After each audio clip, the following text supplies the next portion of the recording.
जनता दल के सभी पदाधिकारी, कार्यकर्ता और उपस्थित भाइयों बहनों, जन विश्वास यात्रा आपके सोनभद्र में आई है और साथ में मेडिकल कॉलेज की सौगात भी आपके लिए लेकर के आई है।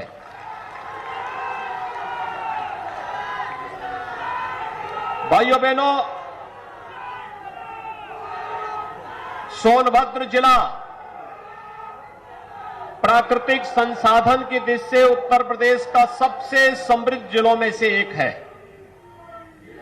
लेकिन प्राकृतिक संसाधनों से भरपूर होने के बावजूद यहां के लोगों को आजादी के बाद से आने वाली सरकारों ने बुनियादी सुविधाओं से वंचित रखा। भाइयों बहनों, 2017 के पहले यहां पर किस प्रकार की अराजकता थी। गरीब को मकान नहीं मिलता था, स्कूलों की स्थिति अत्यंत जर्जर थी, खनन माफिया, भू माफिया, वन माफिया यहां पर हावी होकर के यहां के लोगों का शोषण करते थे और यहां की माताएं बहनें पानी के लिए तरसती रह जाती थी। भाइयों बहनों, 2017 के बाद आपने देखा होगा यहां पर प्रधानमंत्री आवास योजना को देना हमने प्रारंभ किया ही, हर घर को शौचालय की योजना के साथ जोड़ा।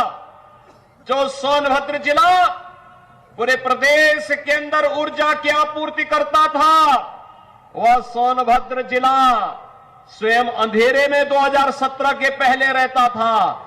आज तो यहां पर बिजली भी दिया जा रहा है और हर घर नल योजना के माध्यम से गांव-गांव में पेयजल की स्कीम भी आपके जनपद को उपलब्ध कराई जा रही है।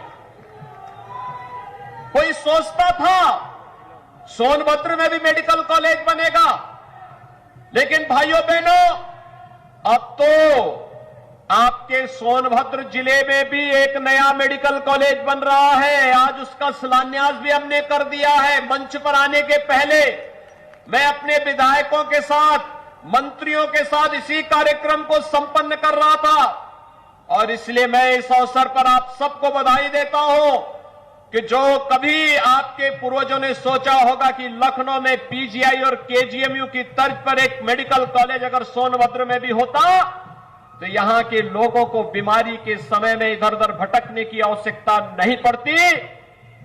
लेकिन अब वह सपना भी साकार कर दिया है, क्योंकि डबल इंजन की सरकार है। मोदी जी प्रधानमंत्री हैं, उनका आशीर्वाद और अनुकंपा मिलती है और प्रदेश सरकार जब सहयोगी बनती है, दोनों एक पार्टी और एक विचारधारा की सरकार जब साथ कार्य करती है, तो डबल इंजन की सरकार डबल कार्य और कई गुना कार्य की सौगात भी जनता को देती है।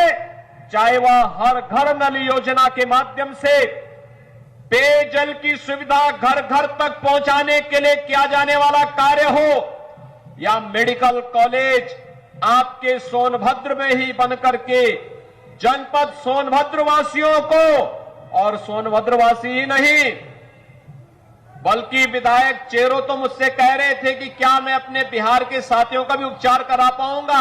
मैंने कहा नहीं, जिनको भी आप लाना चाहेंगे, आप चाहें तो नेपाल से भी उपचार कराने के लिए यहां पे लेके आ जाना।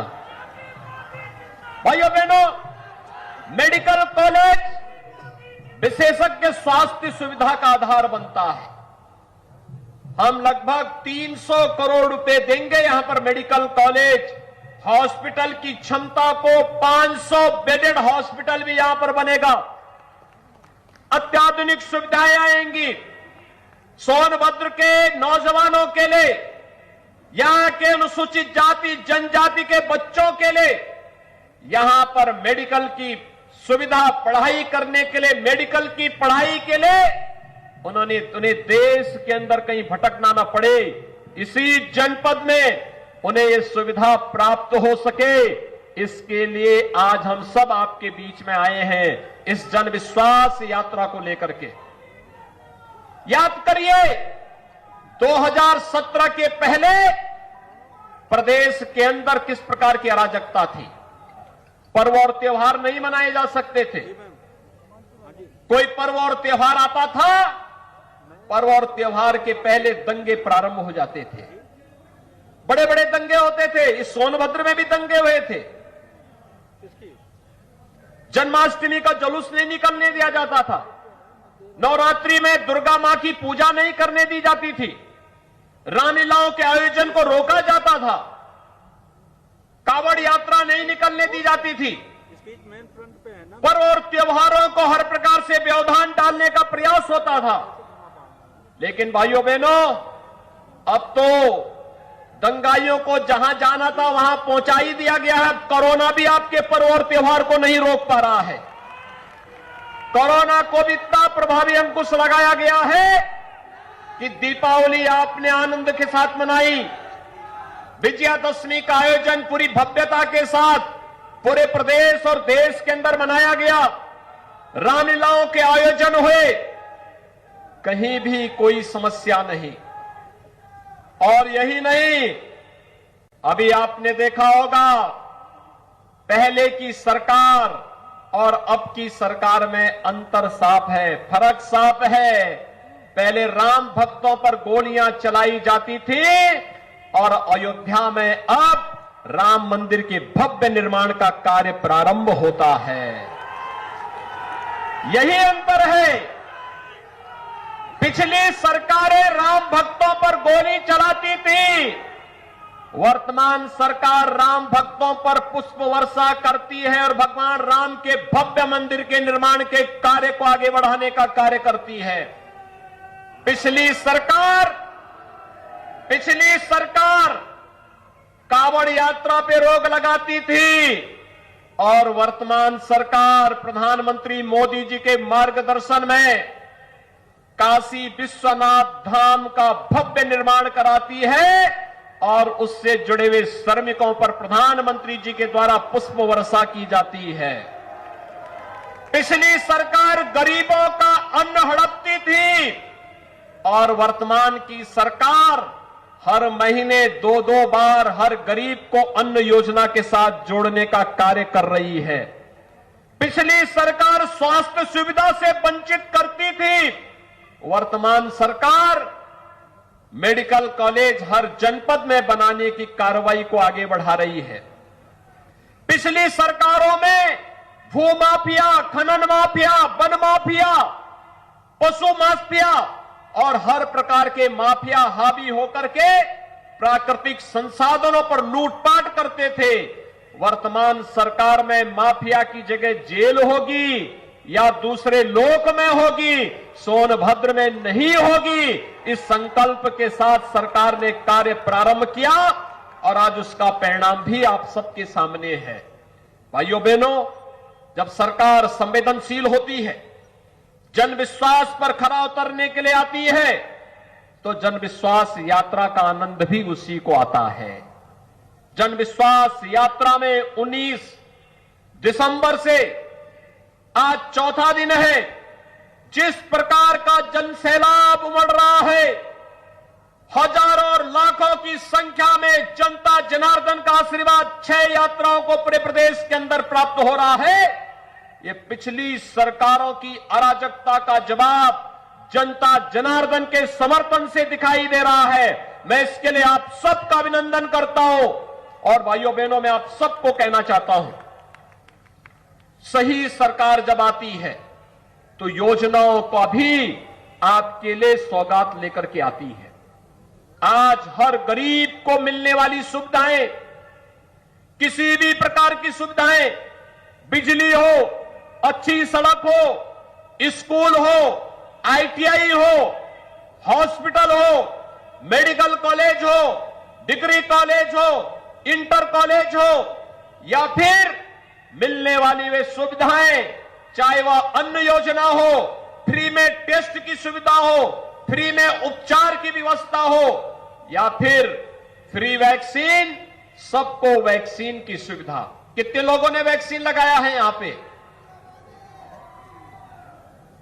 वाह भाई, मैं आप सबका अभिनंदन करता हूं जिन लोगों ने वैक्सीन ले लिया है। और मैं आप सबसे अनुरोध करूंगा, जिन लोगों ने वैक्सीन लगाया है कोरोना उनका कुछ नहीं बिगाड़ पाएगा। अभी दुनिया के अंदर एक नया जो वायरस आया है इसका, कोरोना का, दुनिया के तमाम देशों को उसने पस्त कर दिया है। अमेरिका को भी, यूरोप के तमाम देशों को, रूस को, चीन को। लेकिन भारत में प्रधानमंत्री मोदी जी के नेतृत्व में जो वैक्सीन बनी है, यह वैक्सीन इतनी प्रभावी है कि जिसने दोनों डोज वैक्सीन की समय से ले ली है, कोरोना का दूसरा जो वेरिएंट आया है ओमिक्रॉन, यह उसका कुछ नहीं कर पा रहा है। उसके सामने कोरोना निष्प्रभावी है। और इसलिए भाइयों बहनों, वैक्सीन जिन्होंने नहीं ली है, दोनों डोज ले ली है, उन्होंने अच्छा किया है। जिन्होंने एक लिया है वे दूसरा डोज भी जरूर ले लें। और जिन लोगों ने अभी नहीं लिया है, उनसे भी मैं कहूंगा कि वे अपने लिए भी, अपने परिवार की सुरक्षा के लिए भी और समाज की सुरक्षा के लिए भी दोनों डोज जरूर ले लें, समय से ले लें, जिससे हम लोग थर्ड वेव को आने से पहले रोक सकें। लगातार सरकार कार्य कर रही है। ये जो सुविधाएं हैं जिनके बारे में अभी श्री कौशल किशोर जी बता रहे थे, हमारी सरकार ने तय किया है। ये थर्ड वेव को देखते हुए हम लोग महीने में 2 बार हर गरीब को फ्री में राशन देंगे। और अब राशन के साथ साथ महीने में 1 बार हर राशन कार्ड धारक को 1 किलो दाल भी देंगे, 1 किलो खाद्य तेल भी उपलब्ध कराएंगे, 1 किलो नमक भी उपलब्ध कराएंगे और अंत्योदय कार्ड धारक को 1 किलो चीनी भी उपलब्ध करवाने का कार्य करेंगे। भाइयों बहनों, इसके साथ ही जितने भी मजदूर हैं, श्रमिक हैं, वे श्रमिक चाहे वह रजिस्टर्ड मजदूर हो, चाहे वह अनरजिस्टर्ड हो, खेतीहर कार्य करने वाले श्रमिक हो, मनरेगा मजदूर हो, कुली हो, पल्लेदार हो, ठेला खोमचा रेड़ी लगाने वाले हो, इन सबको भी अगले 4 महीने तक लगातार 500 रुपए हर महीने भरण पोषण भत्ता के रूप में अन्न योजना के साथ जोड़ने के साथ साथ 500 रुपए अतिरिक्त घर के खर्चे के लिए अतिरिक्त सरकार उपलब्ध कराएगी, जिससे वह इस तीसरे वेव को रोकने में भी अपना योगदान दे सके। सरकार ने यह भी तय किया है कि निराश्रित महिलाएं यानी विधवा महिलाएं जिनको विधवा पेंशन मिलती थी, उनकी पेंशन की राशि को हम दुगना कर रहे हैं, दुगनी राशि उनकी स्वीकृत कर दी गई है। सरकार ने भी तय किया है वृद्धावस्था पेंशन प्राप्त करने वाले वृद्धजनों के लिए पेंशन की राशि दुगनी करके वह राशि भी उनको देने की कार्रवाई प्रारंभ हो रही है। दिव्यांगजनों की पेंशन की राशि को हमारी सरकार ने 300 से पहले 500 किया और अब 500 से हर महीने 1000 रुपया हर दिव्यांगजन को सरकार पेंशन देने का कार्य करेगी, जिससे किसी दिव्यांगजन को किसी के सामने हाथ फैलाने की नौबत ना आने पाए। और यही नहीं, कोरोना कालखंड में प्रथम और द्वितीय वेव के समय आशा वर्कर, आंगनबाड़ी, एएनएम, इन सब ने बहुत अच्छा काम किया। और ग्राम प्रधान ग्रामीण क्षेत्र में निगरानी समिति के अध्यक्ष थे। हम लोगों ने पंचायत प्रतिनिधियों के भी मानदेय में वृद्धि करने के साथ साथ उनके अधिकारों में भी वृद्धि कर दी है। अब उनके लिए अपनी कार्य योजना बनाने के लिए इंतजार नहीं करना पड़ेगा। गांव के विकास की कार्य योजना बनाई, पैसा रिलीज हुआ और विकास का कार्य धड़ाधड़ आगे बढ़ता हुआ दिखाई देगा। विकास का कार्य रुकेगा नहीं, उनका मानदेय बढ़ेगा तो वे आसानी से जनता को सुविधाएं देते हुए कार्य करते हुए दिखाई देंगे। हर ग्राम प्रधान को अधिकार भी दिया गया है, अगर गांव में कोई व्यक्ति बीमार है, कोई उसका देखभाल करने वाला नहीं, उसके उपचार के लिए तत्काल ग्राम प्रधान निधि से पैसा उपलब्ध करवा देगा।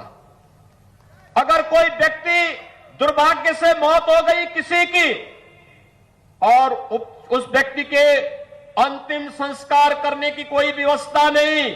ग्राम प्रधान को दायित्व दिया गया है, वह ग्राम सेक्रेटरी के साथ मिलकर के अंतिम संस्कार के लिए ग्राम प्रधान निधि का पैसा निकाल करके खर्च करे और उस खर्च की राशि सरकार उसको उपलब्ध करवाने का कार्य करेगी।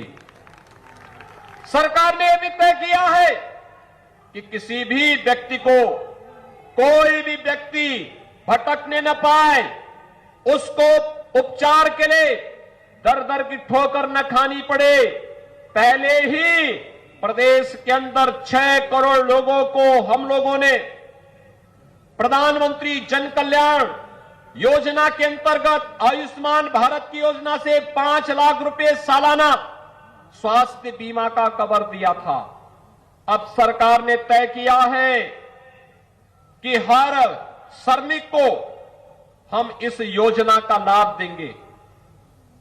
यानी उन 6 करोड़ लोगों के साथ साथ 3.5 करोड़ श्रमिक भी इस योजना के साथ जुड़ेंगे और सरकार आने वाले समय में आंगनवाड़ी, आशा वर्कर, एएनएम, रसोइया और जितने भी हमारे अन्य श्रमिक होंगे, स्ट्रीट वेंडर होंगे, इन सबको इस योजना के साथ जोड़ करके कोई भी व्यक्ति उपचार के लिए भटकेगा नहीं।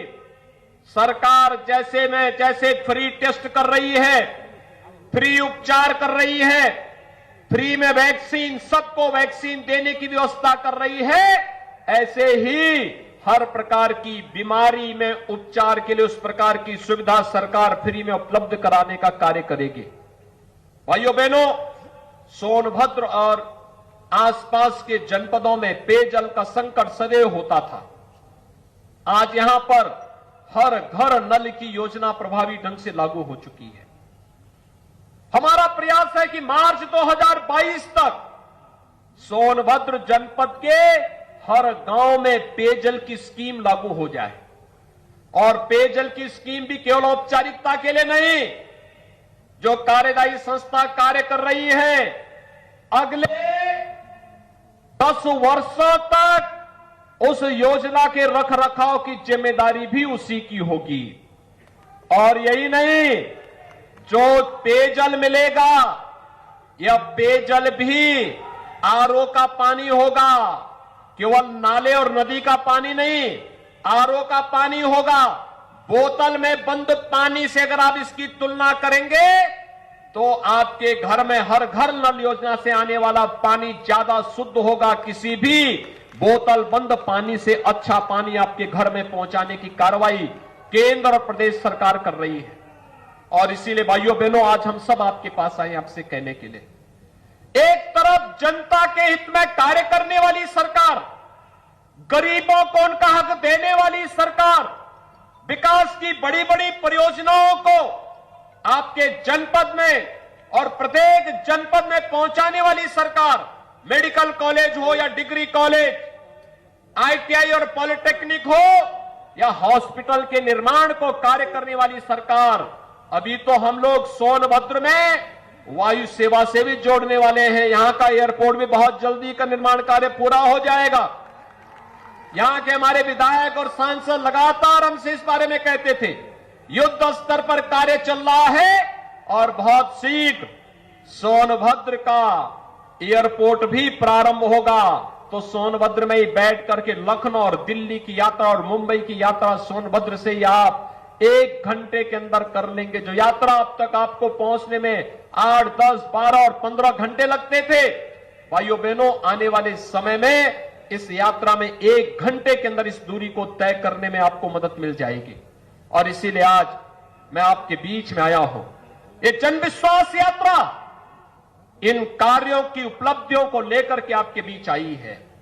आपने आशीर्वाद दिया, हर गरीब को मकान मिल रहा है। आपने आशीर्वाद दिया, हर गरीब को शौचालय मिल गया है। आपने आशीर्वाद दिया, हर गरीब के घर में बिजली का लट्टू लटक करके बिजली दे रहा है। आपने आशीर्वाद दिया, हर गरीब को पेंशन की सुविधा से जोड़ने का कार्य हुआ और पेंशन की राशि भी दुगनी कर दी गई। आपने आशीर्वाद दिया, हर विधवा की पेंशन की राशि दुगनी कर दी गई। आपने आशीर्वाद दिया। इस सदी की सबसे बड़ी महामारी का सामना सरकार ने जनता को के जीवन को बचाते हुए उनकी जीविका को भी बचाने के कार्य के साथ बेहतरीन प्रबंधन का कार्य किया। आपने आशीर्वाद दिया, हर घर नल योजना यहां लागू हो गई। आपने आशीर्वाद दिया, मेडिकल कॉलेज की सौगात सोनभद्र को मिल गई। एक तरफ वह सरकार जो डबल इंजन की है, आपका इशारा समझते ही विकास की योजना को लेकर के आपके पास पहुंचती है, और दूसरी तरफ ये लोग भी थे, कोई नौकरी निकलती थी तो महाभारत के सारे रिश्ते वसूली में निकल पड़ते थे। कहां चाचा, कहीं भतीजा, कहीं और कोई नातेदारी रिश्तेदारी, ये सभी निकल पड़ते थे वसूली पे। प्रदेश के युवा उससे वंचित रह जाता था। कहां वे लोग? पर्व और त्योहार आते ही दंगे प्रारंभ हो जाते थे और माफिया हावी हो जाते थे सभी संसाधनों पर। भाइयों बहनों, आज आपने देखा होगा दंगाई प्रदेश के अंदर आज के दिन पर कहीं सिर नहीं उठा सकता। कोई दंगाई प्रदेश के अंदर सिर नहीं उठा सकता। और यही नहीं, जो बड़े बड़े भूमाफिया गरीबों की जमीनों पर कब्जा करते थे, जो भूमाफिया, जो खनन माफिया व्यापारियों का अपहरण करते थे, जबरन खनन करने का कार्य करते थे, आज जब उनकी अवैध कमाई पर सरकारी बुलडोजर चल रहा है तो उनको भी लगता है कि अवैध कर रहे कार्य का नतीजा भी अवैध तरीके से उसका निस्तारण भी हो जाता है। और भाइयों बहनों, आज यही कहने के लिए आज हम सब आपके बीच आए हैं। ये जन विश्वास यात्रा एक बार फिर से आप जनता जनार्दन का आशीर्वाद प्राप्त करने के लिए भारतीय जनता पार्टी के द्वारा हर जनपद में, हर विधानसभा क्षेत्र में निकालने की कार्रवाई हो रही है। मैं आभारी हूं आप सबका। आपने यहां पर पिछले विधानसभा चुनाव में भारतीय जनता पार्टी के 4 विधायक जिताए थे। इस बार फिर से भारतीय जनता पार्टी के चुनाव चिन्ह पर भारतीय जनता पार्टी और सहयोगी दलों के प्रत्याशियों को जिताने की अपील के साथ यह जन विश्वास यात्रा आपके पास आई है। आप क्या आशीर्वाद देंगे? दोनों हाथ उठा करके एक बार मुझे बता दो अपनी ताकत। सभी लोग तैयार हैं? जहां तक मेरी आवाज जा रही है, दोनों हाथ उठा करके अपना आशीर्वाद दीजिए। मेरे साथ बोलेंगे, भारत माता की, भारत माता की, भारत माता की, जय श्री राम, जय जय श्री राम।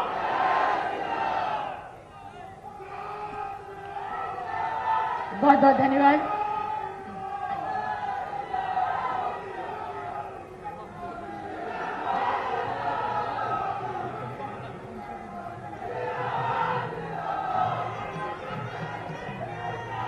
अभी जो जनता है उन लोग से अनुरोध है कि आप लोग वहीं पे बैठे रहें।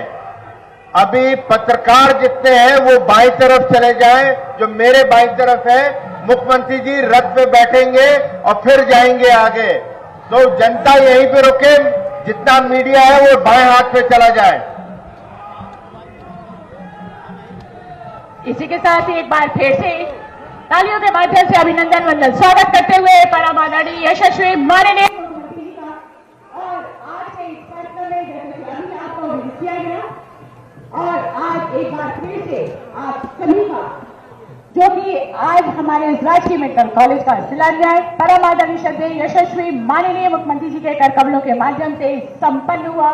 बधाइयों और शुभकामनाओं के साथ कार्यक्रम के उस अगले सोपान पर, जो कि हमारे समाज के चौथे स्तंभ कहलाए जाने वाले हमारे इलेक्ट्रॉनिक मीडिया और प्रिंट मीडिया के सभी सम्मानित पत्रकार बंधुओं और छायाकार बंधुओं, आप सभी से अनुरोध कि अपना अपना स्थान ग्रहण कर लिए, क्योंकि अभी कार्यक्रम की दूसरी चरण के रूप में कार्यक्रम आप तक।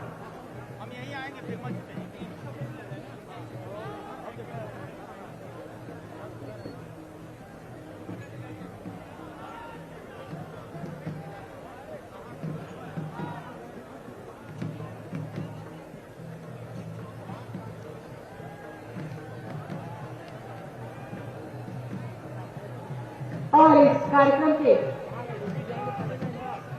अगले सोपान पर, जैसा कि आप सभी जानते हैं, और कार्यक्रम अपनी रूपरेखा के साथ आप तक पहुंचाया गया। राजकीय मेडिकल कॉलेज समर्पित हमारे जनपद सोनभद्र को बहुत सारी विकास परियोजनाओं के साथ समाज को एक नई दिशा और नई मंजिल देने के लिए सांस्कृतिक कार्यक्रमों के साथ अभी कार्यक्रम के वो दूसरे चरण जो कि आप तक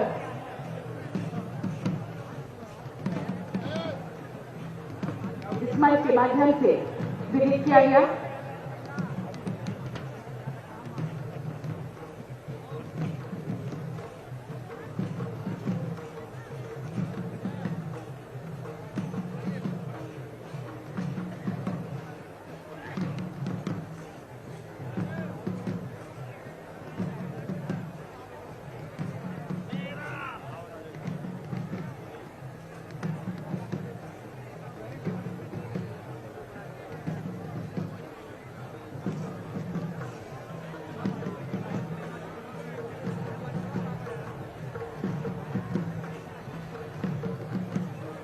कार्यक्रम का समापन करते हुए एक बार फिर से सभी माननीय गणमान्य अतिथिगणों का आभार प्रकट करते हुए अपने सभी सम्मानित छात्रगणों का, सभी सम्मानित विधायकगणों का, सभी सम्मानित जनप्रतिनिधिगणों का और अपने सभी जनपद निवासियों का आभार प्रकट करते हुए अपने इलेक्ट्रॉनिक और प्रिंट मीडिया से पधारे सभी सम्मानित पत्रकार बंधुओं का, छात्रगणों का आभार प्रकट करते हुए सभी जनपद निवासियों का, पुलिस प्रशासन का और सभी विभागीय सम्मानित अधिकारीगणों का और आगामी नववर्ष की ढेरों बधाइयों के साथ आज शुभ अवसर का ऐतिहासिक कार्यक्रम का समापन यहीं पर विश्वास के साथ कि आप सभी सुरक्षित रहिए। धन्यवाद, नमस्कार।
Thank you.